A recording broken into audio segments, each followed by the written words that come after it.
이번 시간에는 영국의 사회복지 발달사를 중심으로 한 서양의 복지사를 정리를 하겠습니다. 자, 거기 보시면 영국의 사회복지사 그러면 주로 서양의 복지사에 주로 출제가 되는 것이 영국사인데 다음과 같이 편년을 하고 특징을 교재로 확인하도록 하겠습니다.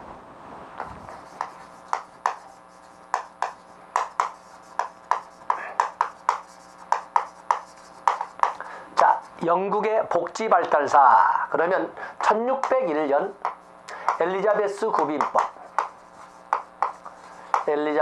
구빈법을 가지고 먼저 시작할 수가 있습니다. 자, 편전하고 그리고 1662년 정주법 61년 만에 있죠.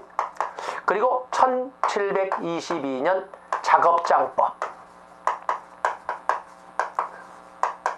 그리고 1782년 길버트법 그리고 1795년 스피넨랜드법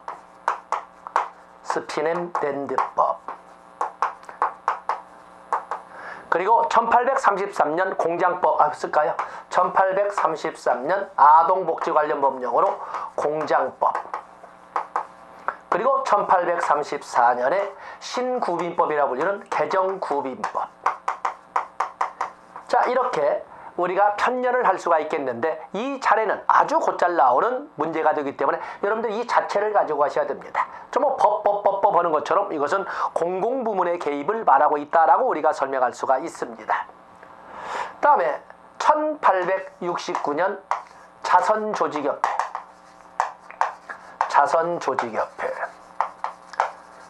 그리고 1884년에 임보관운동의 토인비올을 볼 수가 있습니다.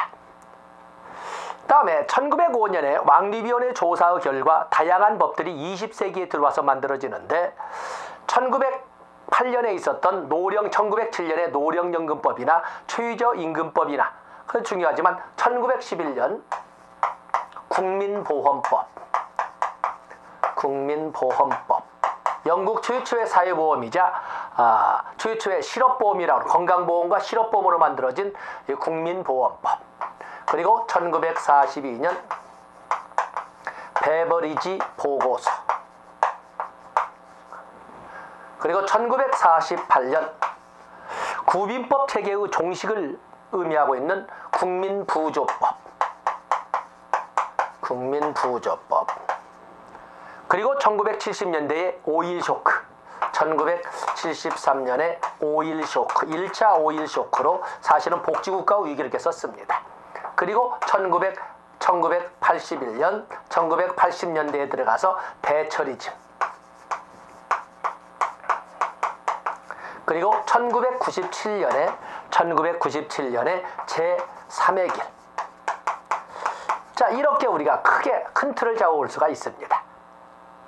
여기 나오는 영국의 복지발달사는 이 자체가 하나의 편년으로 출제가 되지만 자, 엘리자베스 구빈법 여전히 출제 비중 특급이지요. 그다음에 길버트법 여전히 스피넨드법 아주 중요합니다. 개정구빈법 모두 출제가 되는 겁니다. 그런가 하면 여기 나오는 사회복지 실천의 태동이라고는 자선조직협회나 인보관운동 자선조직협회가 나오든 인보관운동이 나오든 같이 나오는 문제 언제나 특급 문제가 되겠습니다. 또 그럼 베버리지 보고서 여전히 특급이고 다음에 대처리즘 요즘은 출제 비중이 떨어졌습니다. 그리고 제3의 길은 더욱더 출제 비중이 높아지고 베버리지 보고서나 대처리즘은 좀 출제 비중이 떨어졌습니다만 제3의 길은 다시 강조되는 그렇기 때문에 영국의 복지발달사는 언제나 출제 비중이 언제나 높은 반드시 가져가야 될 영역이 되겠습니다. 자, 하나하나 특징을 보겠습니다. 자, 여러분들 28페이지에 보시면 엘리자베스 구빈법에서 성립 배경부터 쭉 나와 있는데 자, 여러분들은 거기 특징을 가지고 보시면 되겠어요. 세계 최초로 국가의 구빈 책임을 규정한 법이다. 그런데 중요한 것은 이때 국가라고 하는 것은 지방정부를 의미한다는 거 바로 옆에 있죠. 이때 국가의 책임이라고 할 때 그 국가는 지방정부를 의미한다는 것을 여러분들이 꼭 체크를 해놓으셔야 되고 그리고 구빈법이기 때문에 빈민을 대상으로 하지만 모든 빈민을 대상으로 하는 것은 아니라는 것.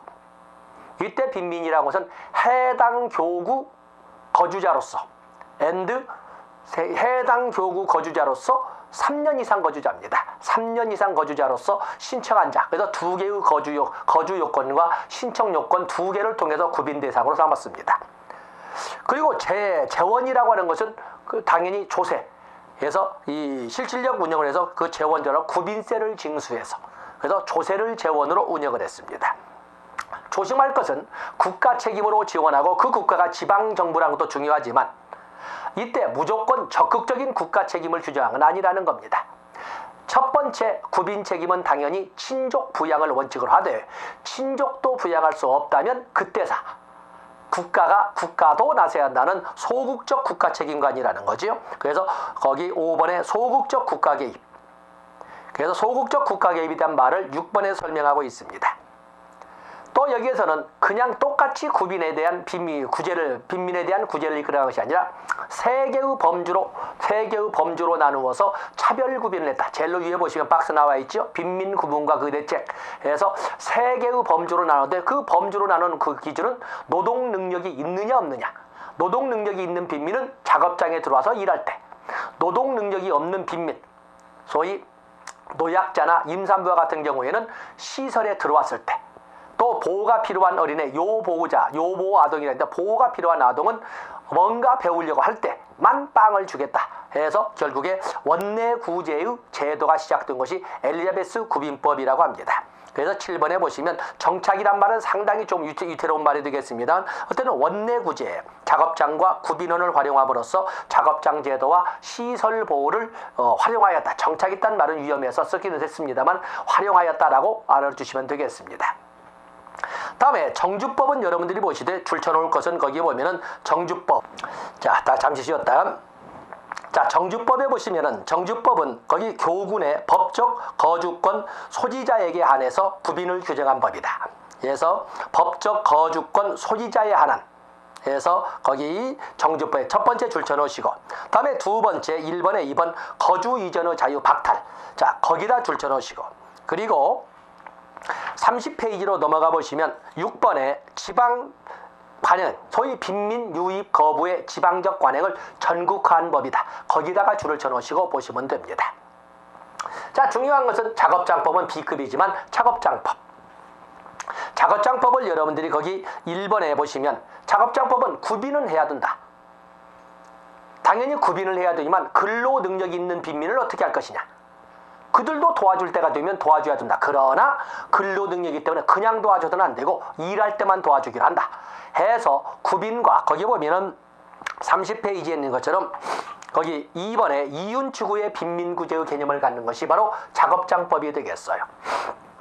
그래서 정부 정책은 근로 능력이 있는 빈민에 대해서는 구빈의 대상으로 삼긴 하되 일할 때만 주기로 한다. 그리고 그 일에 대한 일을 시키고 감독하는 것은 민간 위탁으로 한다 해서 오늘날 직업보도 프로그램의 기원으로서 의미를 부여하는 것이 바로 작업장법이 되겠습니다.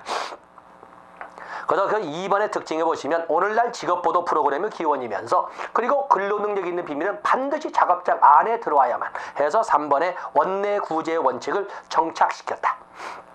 이런 의미를 받는 것이 바로 작업장법이었어요. 그런데 작업장법의 문제는 작업장까지 데려오는 것은 정부 정책으로 데려왔는데 작업장 안에서는 완전히 민간 위탁 경영 방식이기 때문에 그 안에서는 어떤 일이 있는지를 알지 못합니다. 그러나 서울서히 풍겨 나오는 소문들이 아주 말도 안 되는 인권 유린이 있다는 소문들이 퍼져나오기 시작합니다. 그래서 실질적으로 많은 인권 유린이 있었고 그 작업장을 보통 지하 감옥이라고 부를 정도로 아주 혹독한 인권 유린이 있다는 것이 드러나게 되는 거예요.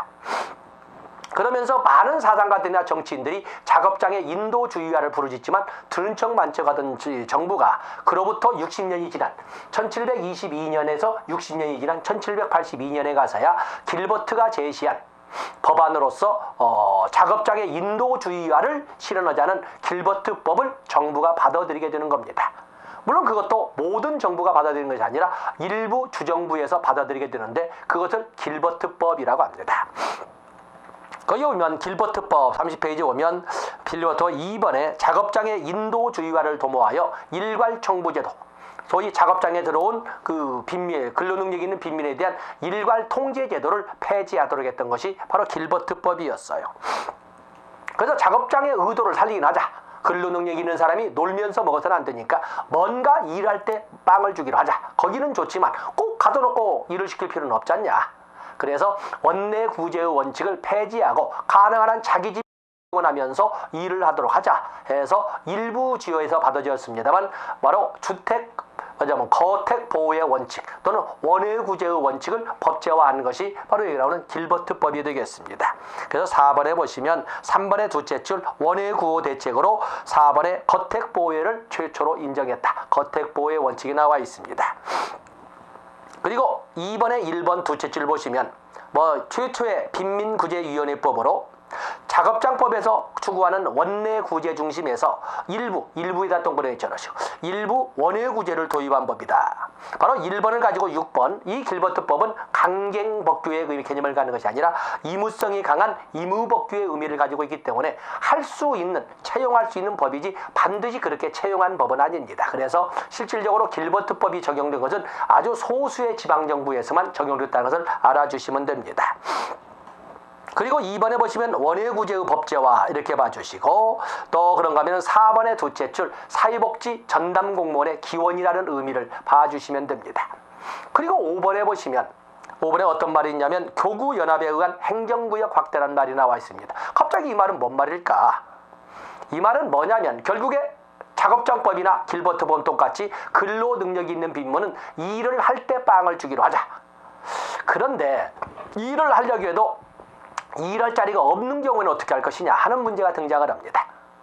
농촌교구, 장원경제를 바탕으로 성장했던 농촌교구는 농번기에는 일할 자리가 널려 있지만 짧은 농번기가 지나버리면 절반 이상이 넘는 기간은 농한기로서 일할 것이 없는 거예요.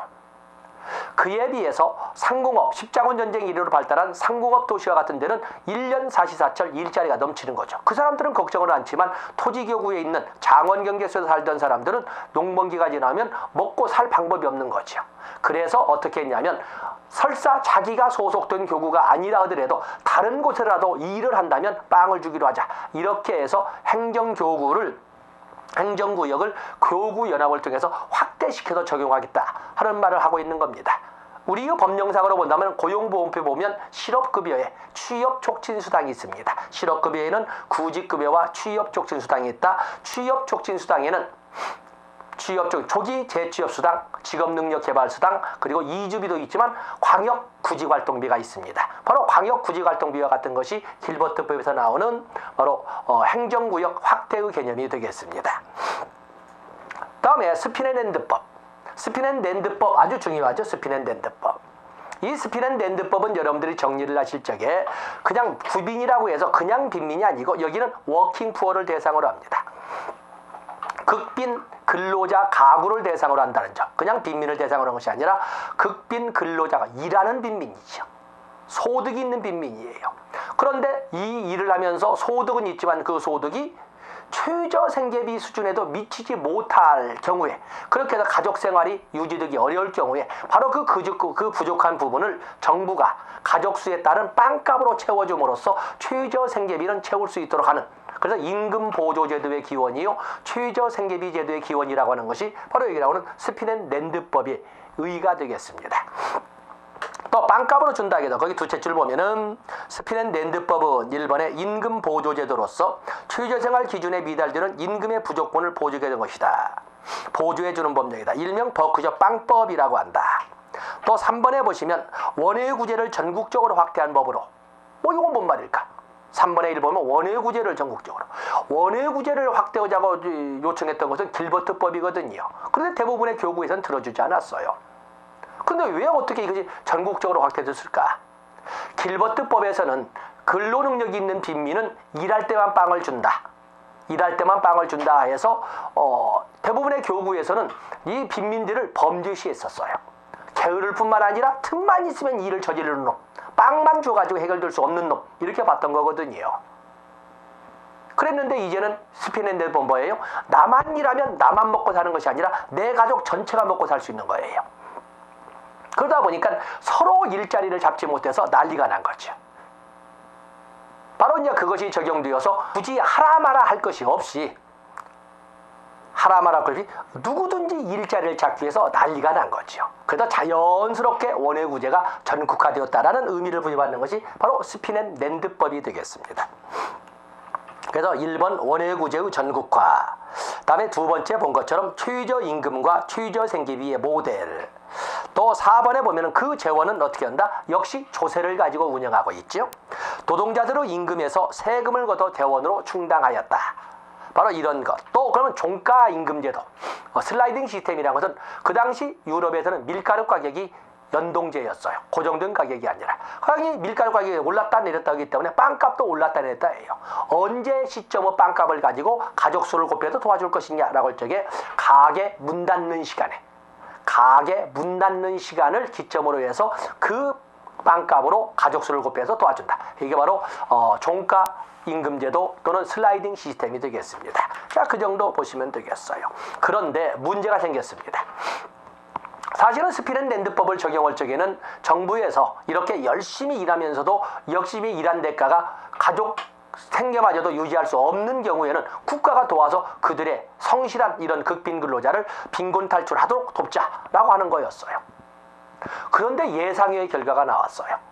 결론은 뭐였어? 비도덕성의 만연을 가져왔어요. 자본가들은 정부 정책에 같이 호응해서 같이 빈곤 탈출을 도울 줄 알았는데 자본가들은 오히려 임금을 자꾸 떨어뜨리기 시작했어요. 임금을 떨어뜨려도 어쨌든 부족한 것은 정부에 채워줄 거니까 오히려 배뜨리면서 너희들 내 회사에 적 주고 있는 것만 고마워를 해라. 어쨌든 내가 얼마를 주든 간에 네가 받을 수 있는 것은 내가 주든 정부가 주든 그만큼만 채워주지 않냐. 근데 임금을 떨어뜨리기 시작하고 또 그런가 하면 많은 근로자는 그런 과정에서 빈곤 탈출을 돕고자 하는 정부 의도와는 다른 쪽에 그냥 빈곤의 영속화에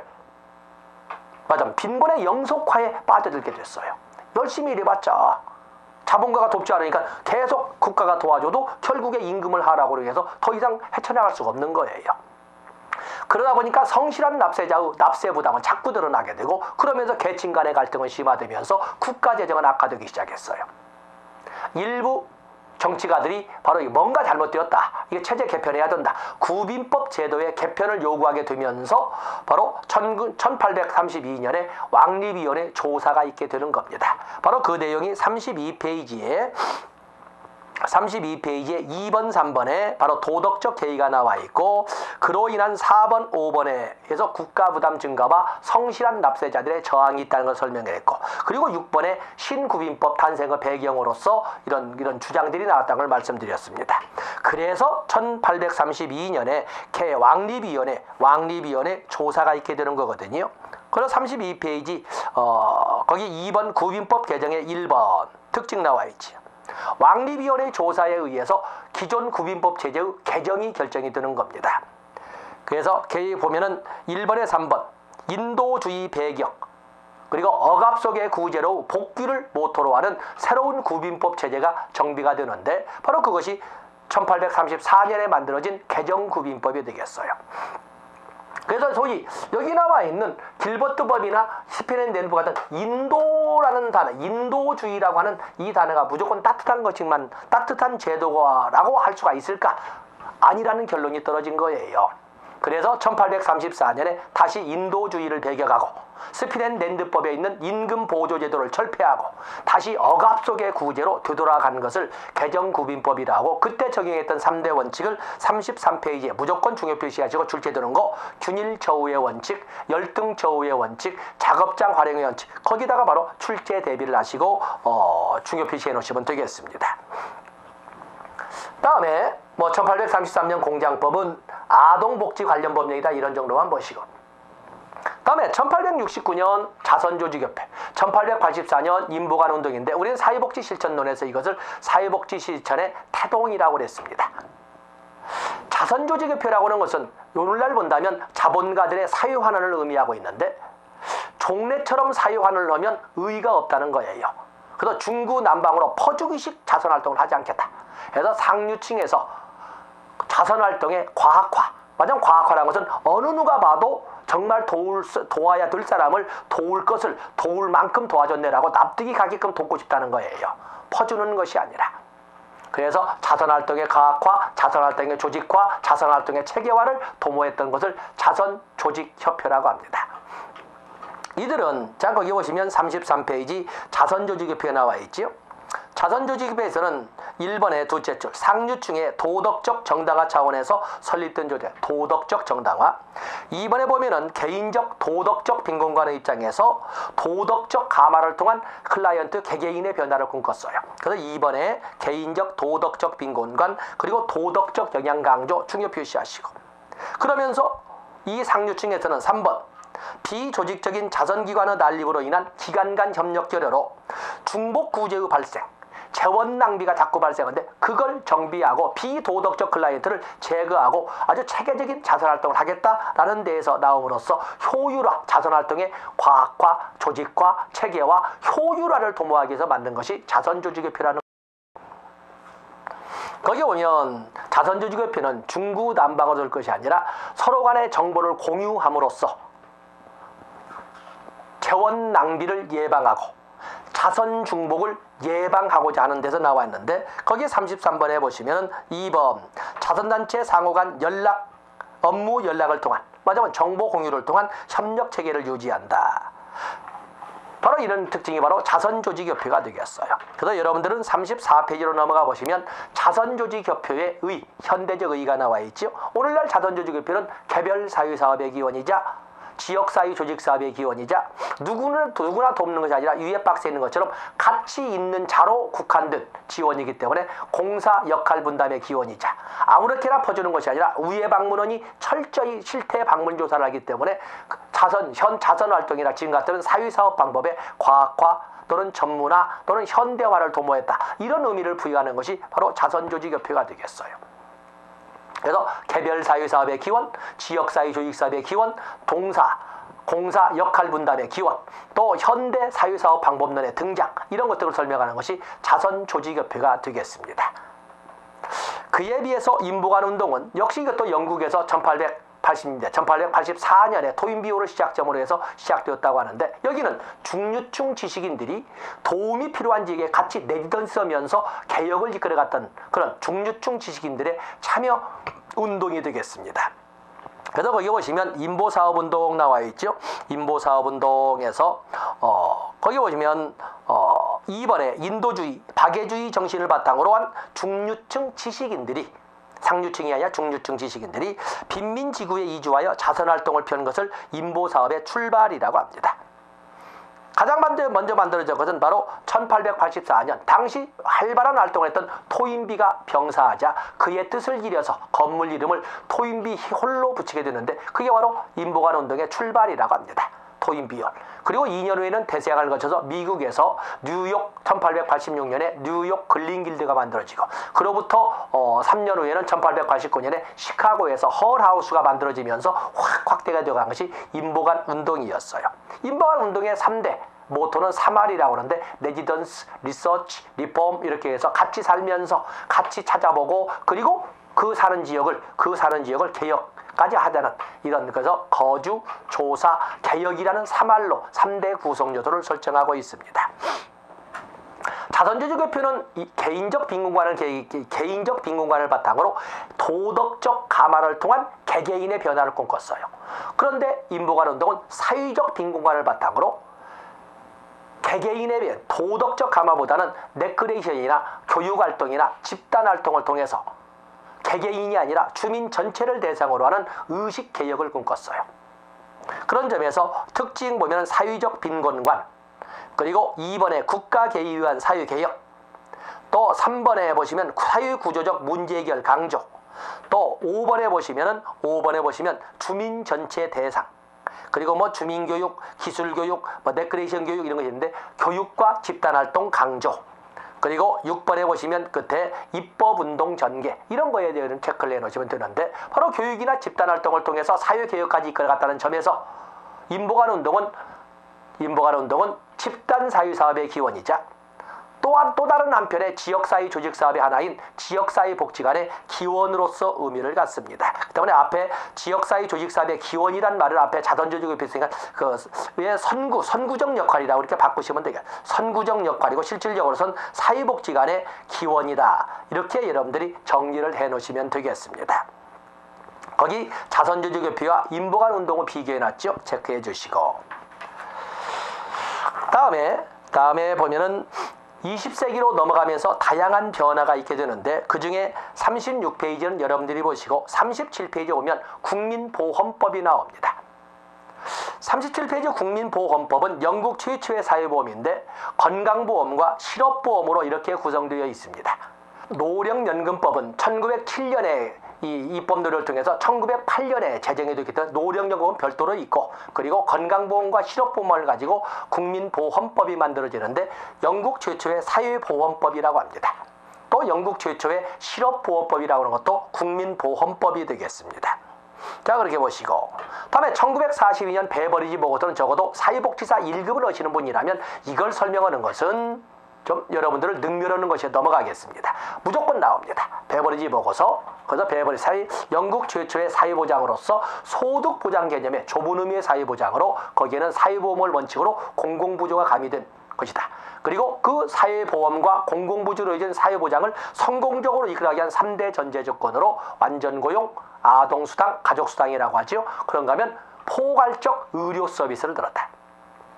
그리고 당연히 기업, 보험료를 내야 되는 사회보험의 성공적 운영을 위한 6대 원칙을 제시했는데 균일약출, 균일급여, 급여의 적절성, 또 보면 위험 대상의 포괄성, 또 그런가 하면은 적용 대상의 분류, 또 관리 운영의 통일, 6대 원칙이 있다는 것도 여러분들 알고 계시면서 기본 상식으로 5학, 우리가 앞에 사회적 위험에서 본 적이 있었죠. 그렇기 때문에 베버리지 보고서를 제가 여러분에게 따로 판서한다는 것은 우습습니다. 베버리지 보고서 등을 거쳐서 결국에 최종 1948년에 38페이지 가서 보시면 국민부조법이 만들어지는데 바로 이 국민부조법이라는 것은 1601년부터 쭉 나왔던 구비법 체제가 종식되었다라고 하는 것이 바로 국민부조법이 되겠어요. 나중에 이 국민부조법은 거기 4번에 5번인 것처럼 1966년에는 보충급여법으로 이름 바뀌었다가 그리고 최근에는 이 보충급여가 소득보조로 이렇게 바뀌어나갑니다.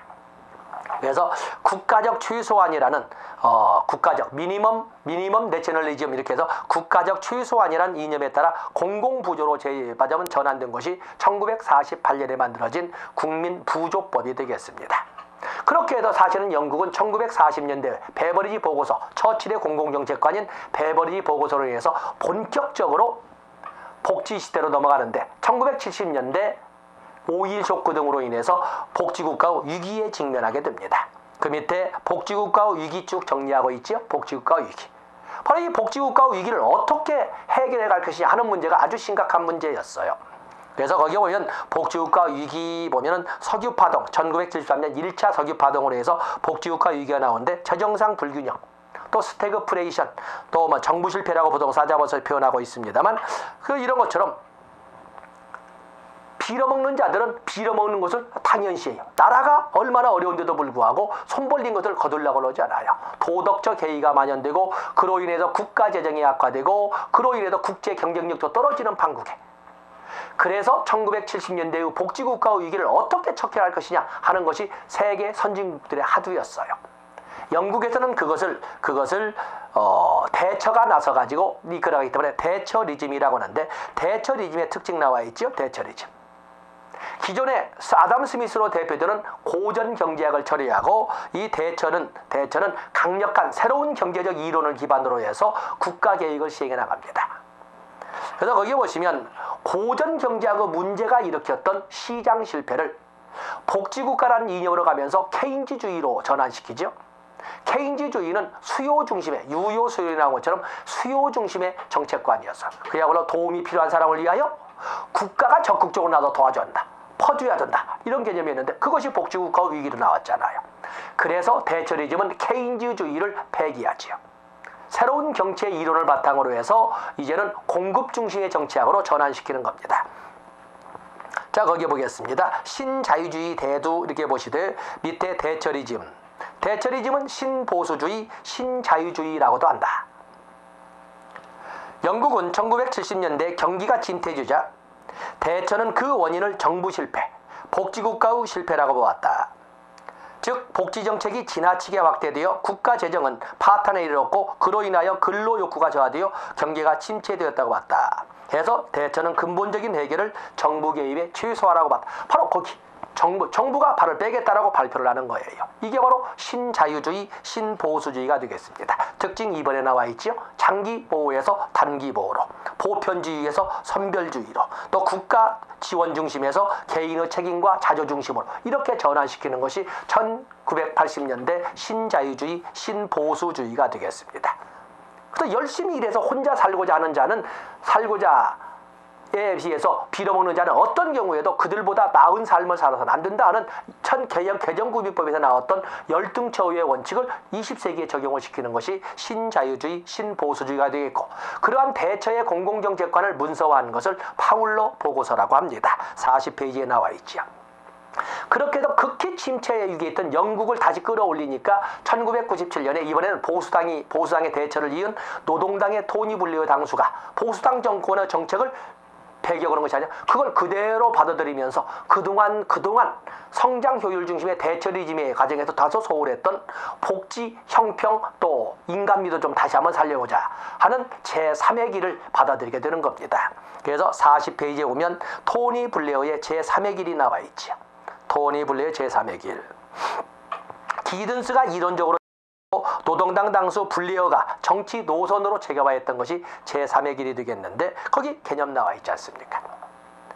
시장의 효율과 사회연대의 조화, 다시 말해서 시장의 효율 강조는 신자유주의와 사회연대는 사회민주주의의 조화, 그 밑에 효율성 추구의 신자유주의와 형평성 추구의 사회민주주의의 장점을 결합하고 단점을 포함한 노선, 그리고 그동안 소홀히 했던 복지시민의 위상정립에 적극적으로 개입하는 적극적인 복지시민 위상정립의 초점, 그리고 시장경제는 그대로 시장제, 보수가 주장한 것처럼 보수적인 대처리즘이 주장한 것처럼 시장주의 그대로 이끌어가되 인간미를 가미한 시장정책, 그리고 퍼주는 소모적 복지가 아니라 3번의 생산적 복지, 적극적 복지, 사회투자국가, 그리고 2번의 복지다원주의, 또 3번의 인식의 전환, 그렇게 해서 인식의 전환 과정을 통해서 이제는 웰페어가 아니라 워크페어, 근로 연계복지, 이렇게 해서 이런 단어들이 모두 나오는 것이 토니 블레어의 제3의 길이 되겠습니다. 거기까지가 주로 출제되는 이 영국의 문제가 되겠어요. 아주 잘 나오죠. 다음에 체크만 하겠습니다. 미국의 사회복지사에서는 역시 출제가 되는 것은 42페이지에 있는 미국 누스벨트의 사회복지개혁 나와 있죠. 미국의 유효 수요 창출, 케인즈 경제이론 도입, 그리고 사회보장법이 가장 잘 나옵니다. 그래서 거기 3번 미국의 누스벨트 대통령의 사회복지개혁 꼭 가져가시고, 그리고 43페이지에 오면 신연방주의에서 복지국가의 위기를 극복하지 않은 미국의 노력은 레이건 대통령에 의해서 이루어졌기 때문에 레이거노믹스라고 하는데, 바로 거기 신연방주의 다음 44페이지까지 노동복지 강조에서 워크페어 3번에 나와 있죠. 거기까지 쭉 보시고, 다음에 독일의 복지사에서는 여러분 설명할 것 없이 당연히 독일의 복지사에서 출발되는 것은 47페이지에 있는 비스마르크 사회보험 하나 가지고 가면 될 겁니다. 다른 것도 다 읽어오시면 좋겠지만은 지금 한정적인 시간에서는 적시 핵심 요약으로 간다면 루스벨트의 뉴딜 정책과 사회보장법 제정, 그리고 독일에서는 1880년대 질병보험법, 노동자보상보험법, 그리고 폐질보험으로 연결되는 비스마르크 사회보험, 거기에다 체크를 두고 읽어주시면 소위 서양의 복지사는 사실상 마감됐다고 볼 수가 있겠습니다. 이 시간 여기까지 하고 다음 시간에 복지국가론으로 시작을 하겠습니다. 고맙습니다.